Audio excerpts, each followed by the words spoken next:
Alléluia, shalom, shalom, bien-aimés, que le Seigneur Jésus vous bénisse abondamment. Amen. C'est encore ici votre frère Abraham Paul. Déjà, soyez fortifiés par ce moment de jeûne dans lequel nous passons. Alléluia.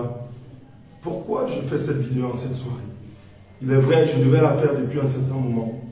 Surtout encore après mon échange avec notre Père dans la foi. Mais je crois que le Seigneur a voulu que ce soit en ce moment-ci.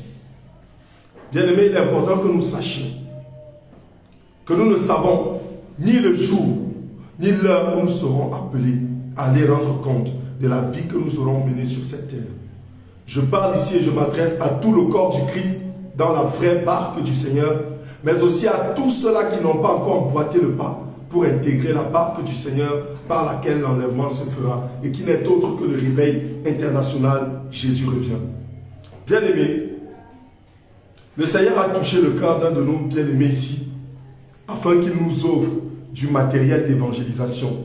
Et quand je parle de matériel d'évangélisation, je parle des barres, de l'ampli, la table de mixage, bref, le matériel de croisade. Alléluia. Et nous étions en train de voyager ensemble de la journée du samedi. Nous avons pris notre bus à 20h30 en direction de la ville de Douala. Pourquoi? Parce que la plupart des appareils sont légèrement moins coûteux dans la ville de Douala que lorsque nous sommes dans la capitale politique qui est Yaoundé. Et lorsque nous étions à mi-voyage, déjà lorsque nous avons pris nos tickets et que nous sommes entrés dans le bus, j'entendais une voix qui parlait dans mon cœur: vous allez faire l'accident, vous allez faire l'accident, vous allez faire l'accident. Et suite à cela, bien évidemment, nous savons que tout bon chrétien, tout véritable enfant de Dieu, avant de faire quoi que ce soit, il recommande cela entre les mains du Seigneur Jésus. Et quoique le voyage avait déjà été recommandé depuis la maison, depuis même 2 jours avant, j'ai encore baissé ma tête pendant que l'hôtesse du bus passait pour faire en sorte que les gens mettent leur ceinture de sécurité. Et j'ai encore prié pour recommander le voyage entre les mains de notre Dieu, le Seigneur Jésus, vu que c'est par rapport à son œuvre que nous étions en train de voyager. Et là, je vais terminer ma prière. Et étant fatigué avec toutes les activités qu'il y avait eu au courant de la journée, j'étais vraiment fatigué. Donc, le sommeil m'a emporté. Je crois qu'on avait déjà fait environ 2h30 de voyage à mi-chemin pour la ville de Douala, que j'ai entendu une dame derrière moi et tous ceux qui étaient dans le bus. J'ai entendu « Seigneur Jésus !» Et j'ai sursauté de mon sommeil. Il restait à peine le temps de regarder. Je constate que nous sommes nez à nez avec un camion qui est en train de doubler au tournant. Il est en train de doubler un autre camion et il se trouve nez à nez face à nous. Aucun moyen d'esquiver parce qu'il y a une colline, vous voyez le genre de route où il y a une montée à gauche, une montée à droite et on a été obligé de creuser l'intérieur de la colline pour que la route passe. Donc aucun moyen d'entrer même en brousse. On était face à lui.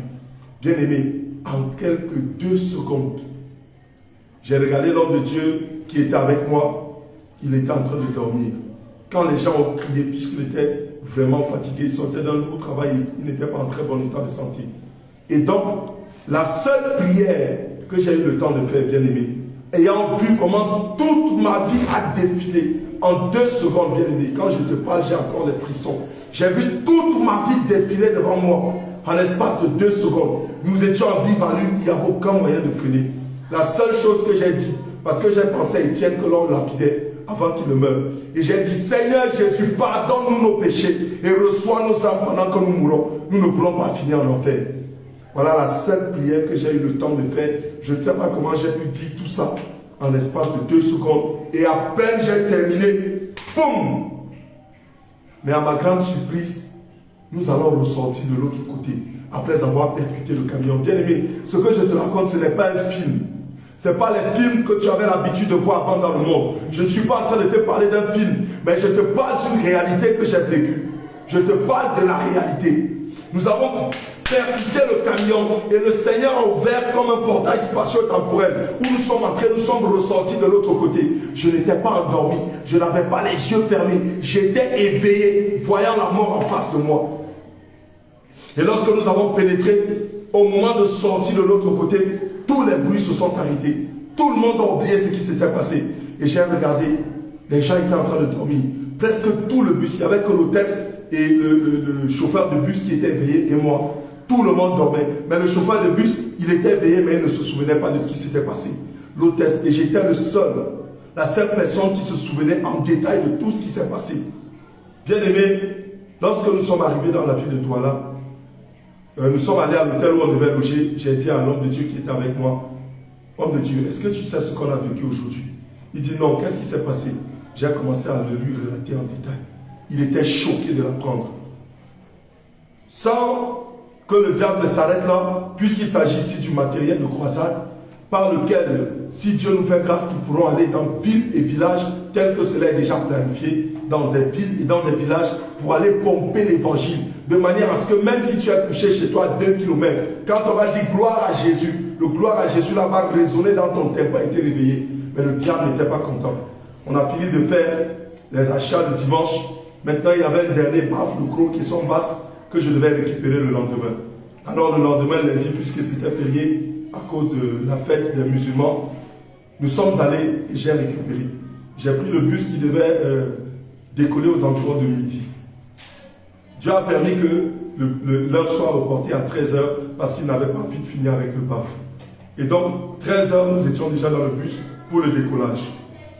L'homme de Dieu, lui, il est resté dans la ville de Douala et puis j'ai engagé la route. Pendant que nous étions en route, peut-être après 1h30 de voyage, là j'étais éveillé, j'entends encore Seigneur Jésus, tout le monde qui exulte. Et quand je baisse encore la tête, c'est exactement la même scène, à la seule différence que celle-ci, le camion avait encore une certaine distance avec nous et le bus dans lequel nous étions et le camion, les deux ont pu freiner. Nous nous sommes retrouvés à environ 1 mètre et demi de distance avec notre camion. Au point où la manière dont notre bus a freiné, les sacs des personnes qui étaient en haut, les téléphones, les choses sont tombées en cascade partout. Puisque c'était un bus VIP, donc il y avait aussi le repas conservé aux personnes. Lorsque vous êtes dans le bus, comme si vous êtes dans l'avion, on vous sert un petit repas, une bouteille d'eau. Donc tous ceux qui n'avaient pas encore consommé, le mien qui était posé, que je n'avais d'ailleurs même pas consommé jusqu'à l'arrivée, tout ça est tombé. Les téléphones des personnes qui étaient en charge dans le bus, tout est tombé à cause de la violence du frein. Mais bien aimé, lorsqu'il a freiné, le seul réflexe que j'ai eu, c'est que j'ai commencé à sourire. Parce que voyant déjà ce à quoi le Seigneur m'avait fait échapper 2 jours avant, et voyant ce qui vient de se passer, j'ai commencé à sourire. Dans mon cœur, je me disais, est-ce que toutes ces personnes savent que s'il était question de faire un accident, rien qu'à cause de la présence d'un seul enfant de Dieu, par la grâce du Seigneur que je suis, personne n'a eu l'accident et personne n'est mort. Et j'ai constaté que c'est en ce moment, je suis sûr que dans le bus, il n'y avait pas que les chrétiens. Mais en ce moment-là, tout le monde a crié Seigneur Jésus. Bien aimé, non loin de là, lorsqu'on a encore parcouru environ 5 à 6 minutes de parcours, nous avons trouvé un bus juste devant nous qui avait fait un tonneau et qui s'est couché sur le côté. Ça venait fraîchement de se passer, il y avait environ 5 à 6 minutes. Donc quelques personnes étaient sorties et il y avait des pleurs partout et des personnes qui essayaient de sortir, tant bien que mal, tandis que d'autres étaient encore à l'intérieur. Je n'ai pas vu de sang, donc j'ose espérer dans mon cœur qu'il n'y a eu aucun mort. Mais vu la violence avec laquelle le bus était à terre, je ne sais pas, j'ai cru que peut-être ça allait passer aux infos, mais comme aussi je n'ai pas regardé la télé, je ne sais pas si c'est passé aux informations. Ça s'est produit le lundi. Alors, qu'est-ce que ça dit?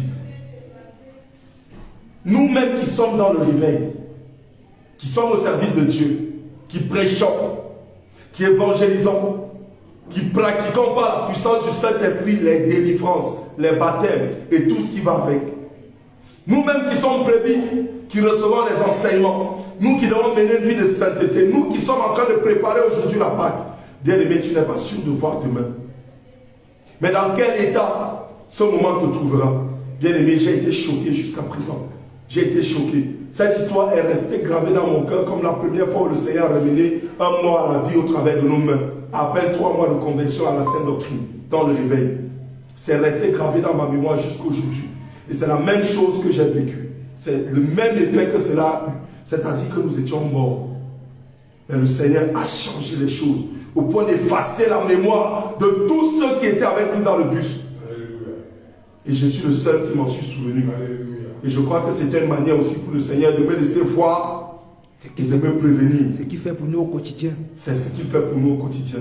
Lorsque j'ai appelé, parce que je suis resté tranquille, le but, je ne voulais pas inquiéter ni les frères, donc j'ai attendu que nous revenions sur place dans la ville avant de leur expliquer, pour qu'ils ne soient pas inquiets. Et après, j'ai appelé notre papa dans la foi, l'apôtre Abraham, et pendant que je lui expliquais, il m'a dit, fais une vidéo, explique ça au peuple de Dieu pour qu'ils sachent ce qui se passe. Bien aimé, vous vous souvenez qu'il n'y a pas si longtemps, je vous expliquais un songe que j'avais fait, où des personnes avaient du chewing-gum dans la bouche, où je m'étais retrouvé avec du chewing-gum dans la bouche, et ce que le Seigneur avait expliqué par là. Mais moins d'une semaine, moins de 5 jours, regardez la situation que je suis allé vivre. Moi, je me dis que le chewing-gum que le Seigneur a mis dans ma bouche aussi, dans ce volet-là, et que j'ai retiré, le Seigneur voulait me faire écouter à ce que ça fait. D'être proche de la mort, de voir, de toucher du doigt la mort. Bien aimé, si vous pouviez savoir, si seulement tu pouvais imaginer, avant c'est dans les films qu'on avait l'habitude de vivre ces choses-là. Mais je me souviens depuis que je vis, c'est la deuxième fois que je vis une scène pareille. La première fois, je crois c'était en 2013, où j'avais pris une moto pour aller quelque part parce que je partais chercher ma copine. Et en cours de route, nous avons vécu la même scène, j'étais sur la moto, tout le monde a crié, ils sont morts. Je n'ai pas compris comment nous sommes passés au travers du camion militaire pour nous retrouver de l'autre côté. Et le courage même d'aller chercher ma copine pour laquelle je partais, c'était le 1er janvier, je n'ai plus le courage. J'ai fait demi-tour, je suis retourné à la maison. Et voici, moi voici dans la scène doctrine, je revis la même scène. Bien aimé, chaque personne parmi nous a un nombre d'années sur terre, un nombre de jours, un nombre d'heures, un nombre de minutes, un nombre de secondes, un nombre de tiers exact que Dieu a dit qu'il va passer sur la terre. Mais lorsque l'enfant arrivera comme un voleur, dans quelle position allons-nous nous trouver? Regarde, la seule chose qui m'est venue à l'esprit, j'ai dit, hey, c'est fini, tout est terminé. Je n'ai pas envie d'aller en enfer. Tu n'as pas pensé à tes enfants. Je n'ai pas pensé, bien aimé, j'ai 3 enfants que j'aime. J'aime ma maman, j'aime mon père à la fois, j'aime mes frères, j'aime toutes ces personnes que j'aime. Je n'ai pensé à aucune de ces personnes à cet instant précis. La seule chose que j'ai crié au Seigneur, Seigneur, pardonne-nous nos péchés, comme j'avais vu que l'homme de Dieu qui était avec nous était en train de dormir. La seule chose que j'ai dit au Seigneur, j'ai dit, Seigneur, pardonne-nous nos péchés. Nous ne voulons pas aller en enfer. S'il te plaît, reçois nos âmes comme tu as reçu l'âme d'Étienne. Et le choc s'est produit. Bien aimé, je ne sais pas. Moi, j'ai peur d'aller en enfer.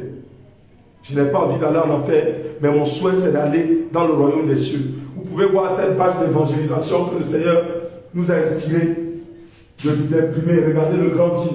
Le grand titre dit simplement, l'enfer est brûlant. Fuyons.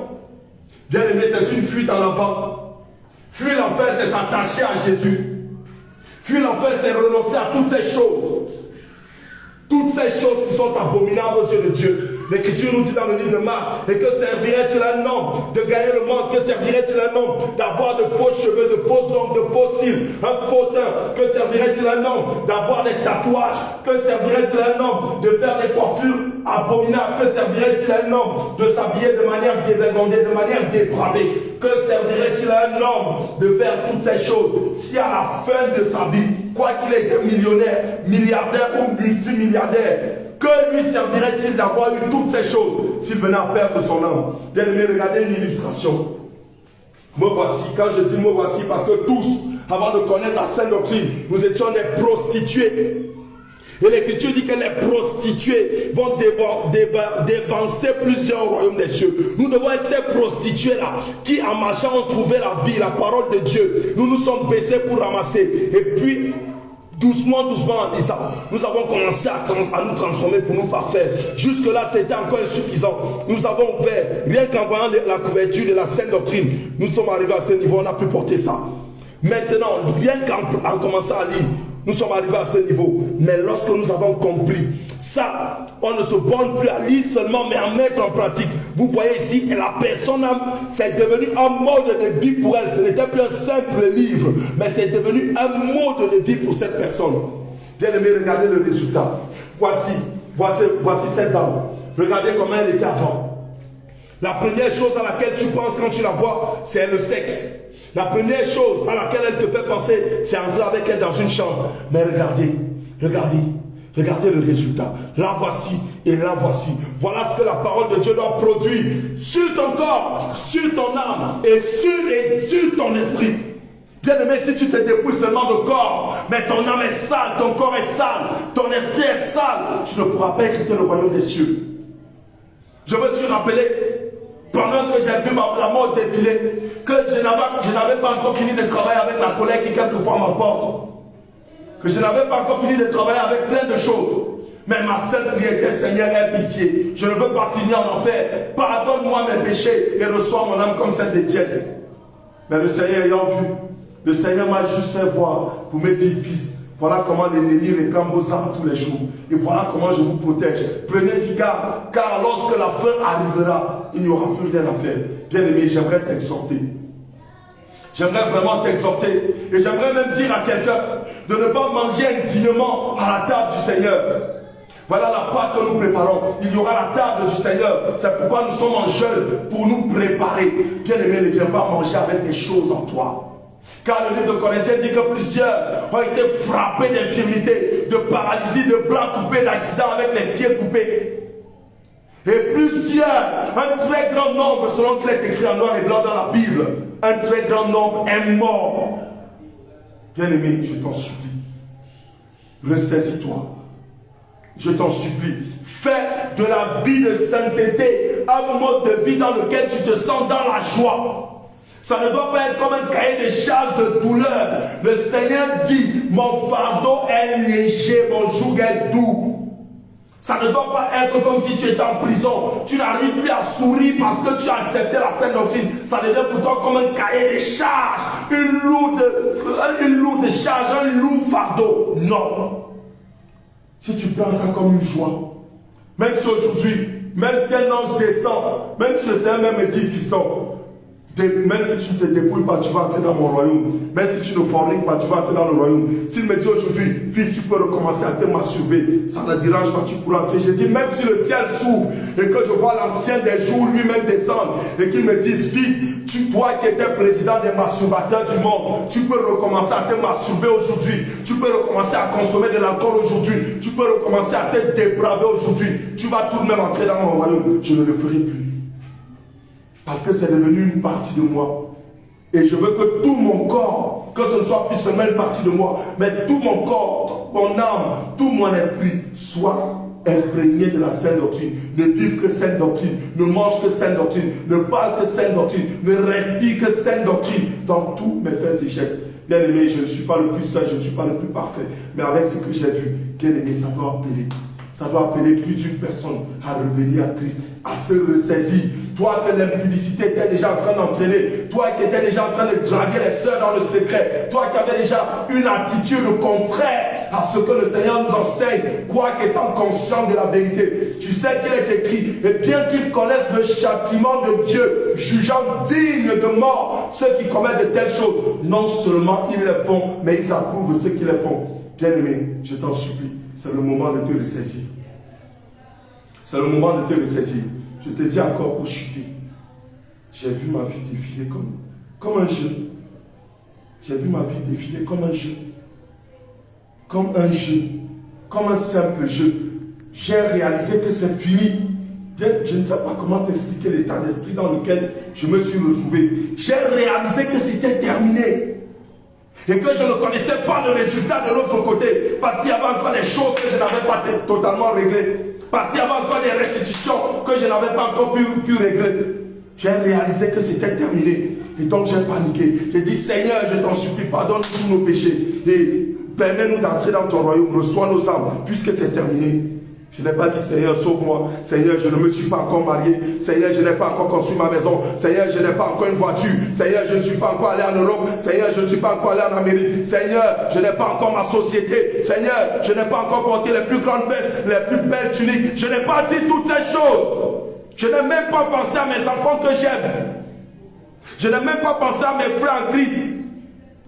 À mon père dans la foi, à non maman, je n'ai pensé à personne, à part mon salut et le salut de l'homme de Dieu qui est à côté, parce que j'ai pitié qu'il ne faut pas que, même s'il dort, qu'il aille en enfer, si jamais il y a un petit hic dans sa vie que je ne sais pas, que le Seigneur nous fasse grâce.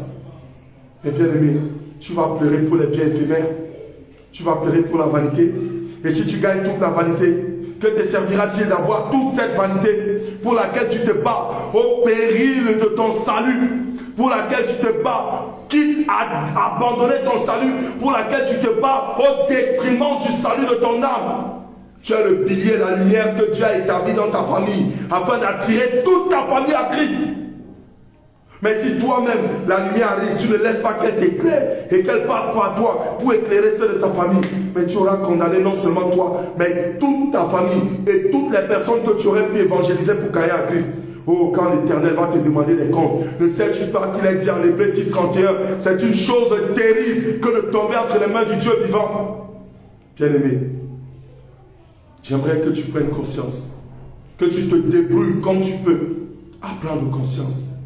Parce qu'en vérité, nous avons la preuve, que ce soit au travers des délivrances, de la prédication, des miracles et des signes que nous voyons tous les jours, que cette parole est vraie et certaine. Et que quiconque ne l'appliquera pas sera retranché du milieu du peuple de Dieu. Ayant donc une telle assurance, ayant aussi une telle promesse d'hériter avec le roi céleste, son saint royaume, bien aimés, travaillons à notre salut avec crainte et tremblement. Tant que même quand nos pères dans la foi sont là, et même plus encore pendant qu'ils sont absents. Alléluia. Bien aimés, je vais m'arrêter là. Que le Seigneur Jésus vous bénisse, qu'il nous fortifie tous, qu'il nous bénisse et qu'il nous accorde, non pas la grâce d'être riche, d'être marié, mais la grâce d'hériter un jour à la solde de tout ceci, son saint royaume. Car ce serait dommage d'avoir couru enfin. Alléluia. Shalom, shalom, bien aimés.